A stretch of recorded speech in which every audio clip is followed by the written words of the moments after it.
Van Rahmetli Gıda Bankası Kasım ayı faaliyet raporu.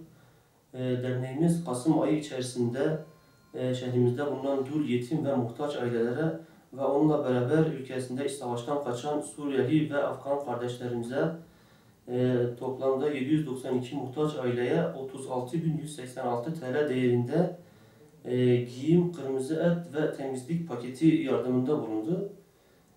Yaptığımız bu yardımlardan 256 ailemize 25.650 TL değerinde giyim, 268 aileye 8.040 TL değerinde 2'şer kilogramdan oluşan kırmızı et ve bununla beraber 268 aileye 2.546 TL değerinde temizlik paketi yardımında bulunduk.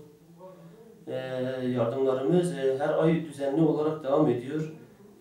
Allah Teala nasip ederse inşallah bundan sonra da her ay düzenli olarak yardımlarımız devam edecektir. Bizlere müracaatta bulunan fakir ve muhtaç ailelerimiz her ay düzenli olarak tespit edilip ihtiyaçlarına göre yardımları yapılıyor. Her ay düzenli yardımlarımız oluyor. Bununla beraber bizden yardımlarını esirgemeyen Van halkına ve esnaf kardeşlerimizden Allah razı olsun diyoruz. Onların yardımıyla, onların desteğiyle yardımlarımız her ay artarak devam ediyor. İnşallah Allah Teala nasip ederse bundan sonra da devam edecektir.